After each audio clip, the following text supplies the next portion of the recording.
한국 최대 명절이자 아시안 커뮤니티의 명절인 설을 앞두고 한인과 아시안 학생들의 다채로운 설맞이 공연이 열렸습니다. 오늘 말리부 지역에서 규모 4.5의 지진이 발생했습니다. 뉴욕 타임스퀘어 인근 한 상점에서 절도범이 관광객을 총으로 쏘고 달아나는 사건이 발생했습니다. 한인들도 많이 이용하는 트레이더 조의 냉동식품에서 돌이 나와 해당 제품이 전량 폐기되는 일이 벌어졌습니다.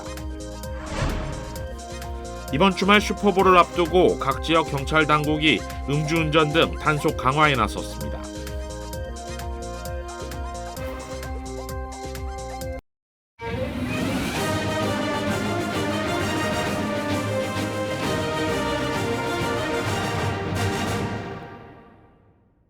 시청자 여러분 안녕하십니까? KBS 아메리카 뉴스입니다.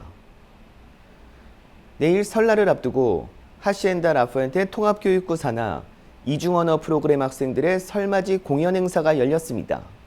학생들은 문화 공연을 통해 각기 다른 아시아 문화를 배워보는 시간을 가졌습니다. 행사장을 윤범수 기자가 다녀왔습니다. 킨더가든 학생들의 꼭두각시 공연. 서투르지만 진지한 학생들의 율동이 음악과 함께 흥겨움을 자아냅니다. 한 학기 동안 준비한 전통문화 공연들을 선보이는 자리. 각 공연에 앞서 학생들이 직접 배운 한국말로 공연 무대를 소개했습니다. 저희 1학년 전 선생님 반에서는 꼭 바구니 춤을 하겠습니다. 예쁘게 봐주세요. 아이들의 키가 조금씩 커지면서 공연의 수준도 올라갔습니다. 2, 3학년 남학생들이 꾸민 탈춤과 여학생들이 꾸민 꽃춤은 서로 다른 재미와 매력을 선보였고 6학년과 7학년 학생들이 선보인 사물놀이는 오랜 기간 합을 맞춘 듯 웅장한 소리가 극장 전체에 울려 퍼졌습니다. BTS 아리랑 선율에 맞춰 난타와 태권도를 결합한 퍼포먼스도 학생들의 노력과 진지함이 엿보였습니다. 난타랑 태권도를 해서 한국의 아름다움을 모든 사람한테 알려주고 싶습니다. 공연의 마지막은 한국 전통무용의 대표, 아름다운 음악과 부채의 선율이 조화를 이룬 부채춤이 장식했습니다.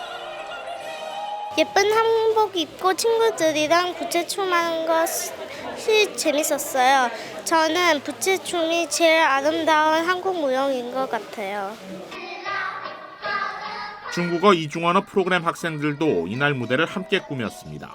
1학년 학생들의 중국어 동요 부르기와 6학년 학생들의 드래곤 댄스, 설날의 복을 기원하는 서예 퍼포먼스도 눈길을 끌었습니다. 아시안 커뮤니티 명절인 설날을 기념해 마련된 이번 무대는 한글과 중국어, 홍등과 색동옷이 조화를 이루었습니다. 조금은 서툴지만 열정적인 학생들의 무대에 관객들도 뜨거운 박수로 화답했습니다. 이렇게 한 자리에 다 같이 모여서 루날 뉴 이어라는 큰 행사를 다 같이 치를 수 있는 건 굉장히 뜻깊은 행사인 것 같고 또 아시안들만의 축제가 아닌 또 다른 연종들을 또 루날 뉴 이어에 대해서 배우고 또 알아갈 수 있는 그런 기회가 된 것 같습니다. KBS 뉴스 윤범수입니다. 오늘 말리부 지역에서 규모 4.5 지진이 발생했습니다. 연방지질조사국은 오늘 오후 1시 50분 말리부 지역에서 규모 4.5 지진이 발생했다고 밝혔습니다.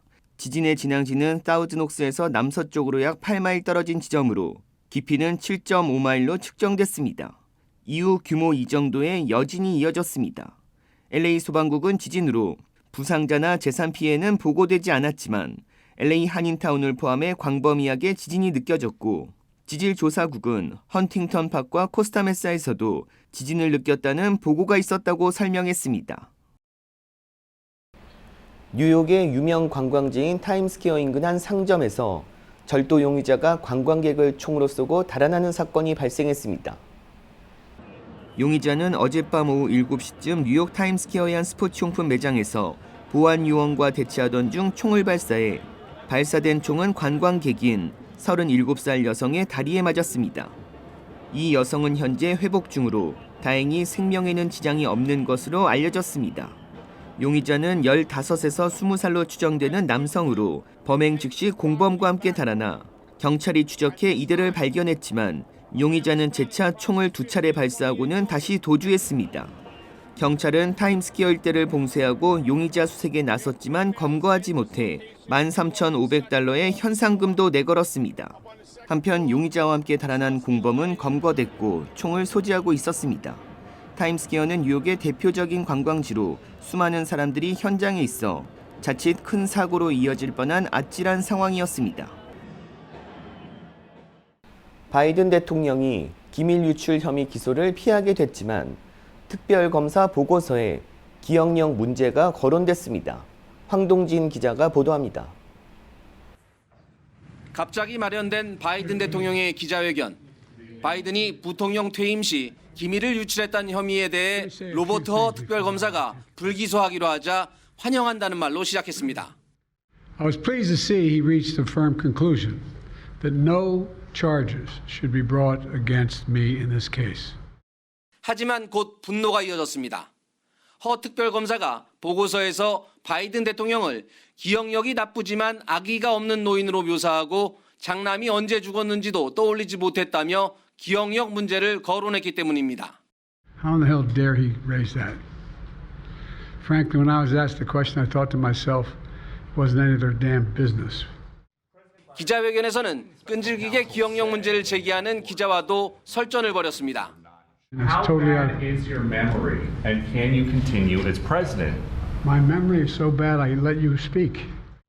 문제는 기자회견 중 또다시 말실수가 이어졌다는 것. 가자지구 상황을 설명하면서 이집트를 멕시코라고 말한 겁니다. The president of Mexico, El-Sisi, did not want to open up the gate to allow humanitarian material to get in.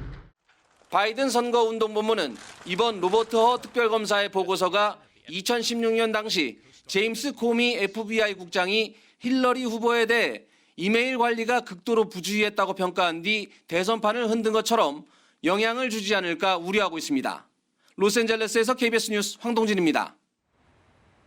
샌디에이고 국경 지역에서 2월 들어 일주일 만에 미립국자 8천여 명이 체포됐습니다.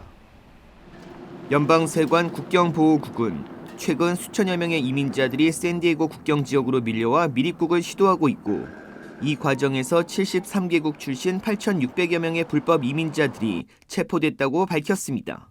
문제는 지난 1월 31일부터 2월 6일까지 단 일주일 사이 불법 이민자들이 급증한 것으로 최근 가장 빠르게 급증하고 있는 미립국자들은 중국인으로 2년 전과 비교해 50배 이상 증가했다고 지적했습니다. 연방세관 국경보호국은 지난 2021년 미립국하다 체포된 중국인은 450명이었으나 지난해 국경에서 체포된 중국인은 24,300여 명으로 집계돼 무려 54배 증가했다고 밝혔습니다.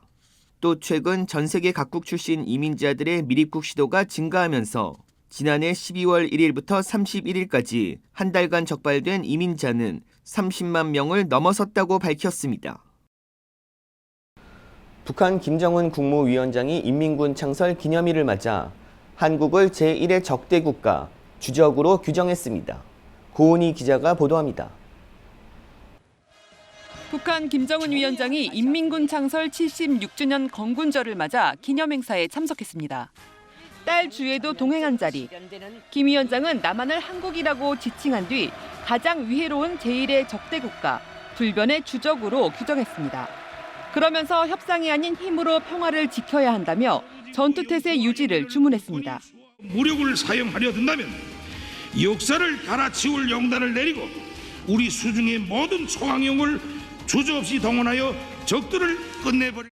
앞서 김 위원장이 남북 관계를 민족 개념이 아닌 두 국가 관계로 규정한 데 이어 한국을 제1의 적대 국가로 강조하면서 전쟁이 가능한 상태라는 점을 부각한 것으로 풀이됩니다. 한국을 제1의 적대 국가로 규정한 것을 그리고 유사시 한국의 영토를 점령 평정하는 것을 국시를 결정했다라고 이제 엄명을 함으로써 올해도 계속 대남 강경 기조를 이어갈 것임을. 다만 미 국방부는 북한의 대남 공격 징후를 묻자 어떠한 공격도 임박했다고 인지하고 있지 않다며 계속 상황을 감시할 것이라고 선을 그었습니다. KBS 뉴스 고은입니다. 체인 식료품점 트레이더조의 냉동식품에서 돌이 나와 소비자가 피해를 입는 일이 벌어졌습니다. 농무부 식품안전검사국은 7일 트레이더조의 냉동 필라프에 대해 공중보건 경보를 내렸습니다. 리콜 대상은 지난해 11월 1일부터 올해 2024년 1월 19일까지 생산된 것으로 제품 번호는 P45322입니다. 식품안전검사국은 문제의 필라프에서 돌이 나왔다는 불만이 다수 제기됐고 한 소비자는 해당 제품을 섭취하다 치아 부상을 입기도 했다고 밝혔습니다. 트레이더조는 결함이 보고된 제품을 전량 폐기 처분했다고 밝혔습니다.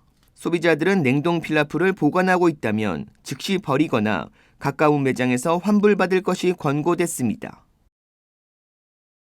경찰은 오는 일요일 슈퍼볼 경기로 불법 음주운전이 늘어날 것으로 보고 단속을 강화한다고 밝혔습니다. 남가주 전역 각 지역 경찰국은 슈퍼볼 경기가 열리는 일요일 순찰을 강화할 예정이라고 밝혔습니다. LA 경찰국은 오늘부터 11일까지 각 지역에 체크포인트를 설치하고 음주운전 차량을 적발할 계획입니다. 경찰은 파티와 술집 등에서 슈퍼볼 경기를 보며 함께 응원할 수는 있지만 법을 어기고 음주운전을 해 다른 사람들을 위험에 빠뜨리지 말라고 경고하며 사람들과 함께 술을 마실 경우 술을 마시지 않는 운전자를 지정하거나 대중교통 이용을 권했습니다. 제네시스 미국 법인이 상품성을 대폭 개선한 G70 스포츠 세단의 판매를 시작했다고 밝혔습니다. 이우수 기자가 취재했습니다. 자동차는 5, 6년마다 모델이 완전히 바뀌는 풀체인지 주기 사이 기존에 출시된 모델의 상품성을 개선하는 마이너 체인지를 거칩니다. 커다란 틀은 그대로 둔 상태에서 기존 모델이 가지고 있던 부족한 부분을 보완하는 것인데 흔히 상품성을 개선했다고 말합니다. 상품성 개선 모델은 첫 출시된 모델보다 완성도가 높아 일부 소비자들은 마이너 체인지 주기를 기다리기도 합니다. 제네시스 미국 법인은 지난주 애리조나 피닉스에서 전국 기자단 시승 행사를 갖고 2024년형 G70 모델을 공개했습니다. 디자인과 성능을 개선하면서 첨단 디지털 장비를 적용한 것이 특징입니다. Great move in the digital space too for the customers who demand all the latest and greatest. So I think it's a nice sweet spot, really balanced and great performing as you've seen on the track vehicle that we're excited to have part of our Genesis lineup. 2024년형 제네시스 G70에는 300마력을 낼 수 있는 2.5리터 4기통 터보 엔진이 새롭게 장착됐고 365마력의 강력한 힘을 낼 수 있는 3.3리터 트윈 터보 엔진도 갖추고 있습니다. 300마력이 넘는 고성능을 시험하기 위해 트랙에서 직접 주행해봤습니다.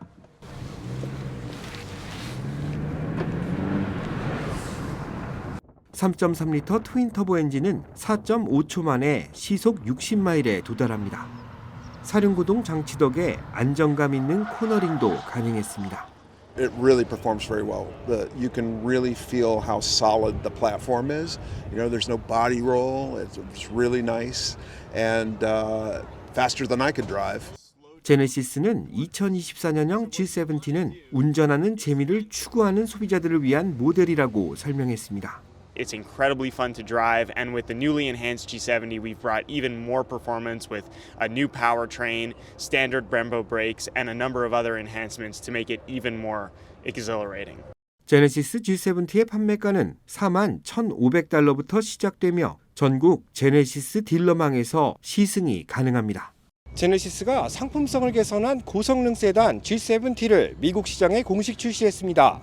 제네시스는 G70의 판매 확대로 미국 고급차 시장의 점유율을 점차 높여간다는 계획입니다. 애리조나주 피닉스에서 KBS 뉴스 이우수입니다. 인공지능 AI 시대가 본격 개막하면서 줄어든 일자리의 수가 지금껏 알려진 것보다 훨씬 많을 수 있다는 주장이 제기됐습니다. 미 재취업 컨설팅 업체 챌린저 그레이 앤드 크리스마스는 지난해 5월 이후 4,600명이 AI 관련 인력 조정의 일환으로 감원됐다고 집계했습니다. AI 인력을 충원하기 위해 기존 직원을 해고하거나 AI 기술 도입으로 직원들을 해고했다고 분석했습니다.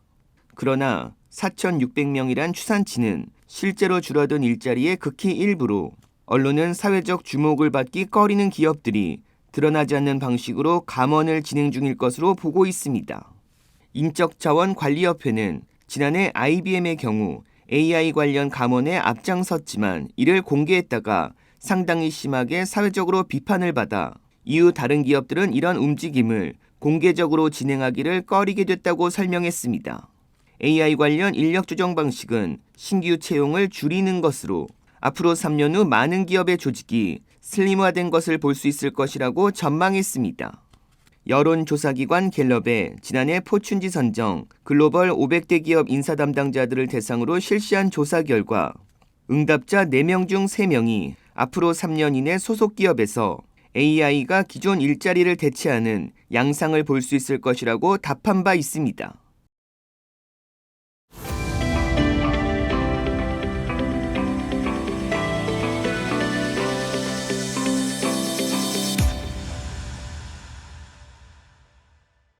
김동석 대표님 화상으로 연결했습니다. 안녕하십니까?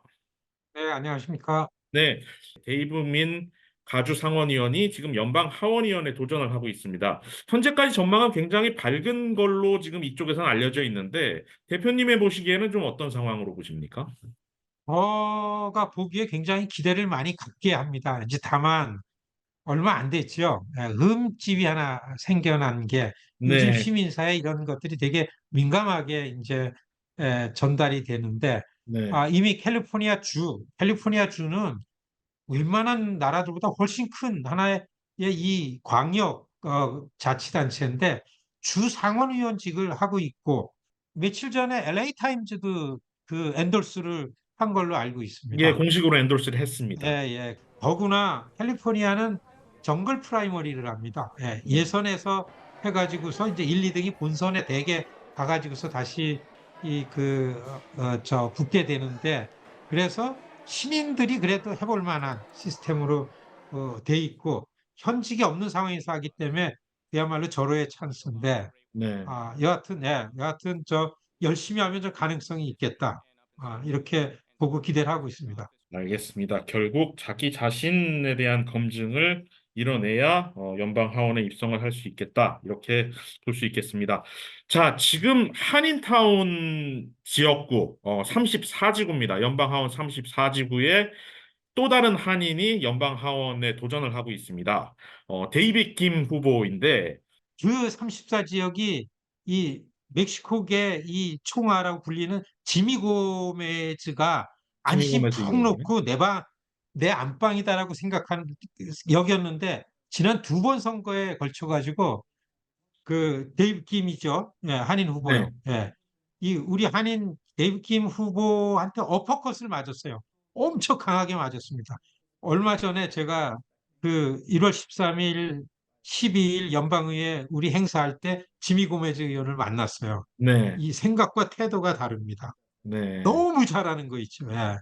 한인 사회를 위해서 내가 얼마든지 할 수 있고 나도 한다. 이 아주 만감이 교차되더라고요. 그 얘기는 이게 그만큼 정치력이구나. 위기의식을 느끼고 있다. 한인 사회의 그럼요. 중요성을 깨달았다. 이렇게 봐야 되는 거죠. 그렇죠. 예. 근데 저는 이거를 보면서 34지역 한인들이 참 결집이 되고 있구나. 정치적인 힘으로요. 이렇게 위협적인 존재가 돼야만 우리의 권리와 이익이 안보를 받습니다. 예. 결국에는 이제 현역 의원을 상대로 이렇게 선전을 했고 데이빗 김 후보가 그리고 이번 3번째 도전에 나서고 있는 상황이라 그 어느 때보다 전망이 밝아 보였는데 지금 상황에서 또 다른 한인 후보가 그것도 공화당 후보로 지금 나왔습니다. 정확하게 이름이 이제 칼빈 리 후보가 지금 출마를 한 상황이거든요. 지금 상황 굉장히 저희 입장에서도 굉장히 혼란스럽고 데이빗 킴 후보 입장에서도 또 난감할 수 있을 것 같고 이렇습니다. 좀 어떻게 보시나요? 이러한 일을 오래 한 제 입장에서는 아직까지 한인 커뮤니티는 전략적 어프로치 할 때다. 결집이라는 게 가장 중요하다. 이제 이렇게 생각을 하죠. 정당과 양당과 이념의 차이보다는 일단 아직까지는 한인 커뮤니티의 결집된 힘을 가지고 한인 커뮤니티를 대변할 수 있는 정치적인 힘이 목표인데 그 새로 나오신 켈빈이라는 분은 아마 보수 종교인 그룹의 그 지지를 강력하게 받으면서 아마 출마 선언을 한 걸로 알고 있습니다. 네, 입쪽에서도 이제 교계 관계자들을 쭉 그렇죠. 모아놓고 이제 출마 선언을 했고 또 얼마 전에는 케빈 메카시 전 연방 하원 의장의 지지를 받았다 이렇게 또 알려져서 지금 화제가 되고는 있습니다. 뉴욕 아니 저 LA 도시권에서 공화당 후보가 나오면은 이거는 뭐 공화당이 아무리 높은 사람도 저 엔돌스하는 건 큰 문제가 아니죠. 그런데 그 지역의 한인 정치적인 이 참여도가 이 캘빈 리와 데이비 킴으로다가 일단은 나누어지는 거 아닙니까? 네. 그렇기 때문에 정치 참여라는 거에서는 문제가 없지만은 뭔가를 이뤄내기 위한 전략적 어프로치에 있어 가지고서는 좀 쉽지 않은 국면을 맞이했다. 이렇게 보여집니다. 한인 후보들이 모두 다 당선이 돼서 연방 하원에 최소한 6명의 한인 연방 하원의원, 한국계 연방 하원의원이 자리를 잡게 된다. 이런 그림을 그려봤을 때는 좀 어떤 느낌이 드실 것 같습니까? 미국 사회가 특히 정치권이 힘을 잃고 엉망이 돼가지고 이럴 때 한국계 정치인들이 나오면서 미국 사회가 제자리를 찾고 건강하게 나갈 수 있는 기대와 희망을 갖게 한다. 저희 입버릇처럼 워싱턴 가서 이런 얘기를 합니다. 그리고 한국계 의원들이 평균 성적 훨씬 상회하는 그런 의정 활동을 하고 있기 때문에 굉장히 자랑스럽습니다. 네. 그래서 많이 나와가지고 이 세들한테 그 롤 모델이 돼가지고 저는 그렇잖아요. 미국에 이민 와서 살기 때문에 미국에 기여하는 거 어떻게 미국의 건강한 발전을 위해서 기여하는 게 그게 한인 디아스포라의 본분이고 이민자들의 자부심입니다. 이러한 일을 성취할 거다. 이런 기대와 희망을 갖습니다. 네, 알겠습니다. 아무쪼록 이번 선거에서 우리 한인 후보들의 선전을 정치 다이제스트는 기원하겠습니다. 오늘은 여기까지 하겠습니다. 대표님 나와주셔서 감사합니다. 네, 고맙습니다.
KBS 아메리카 뉴스 마칩니다. 시청해 주셔서 고맙습니다.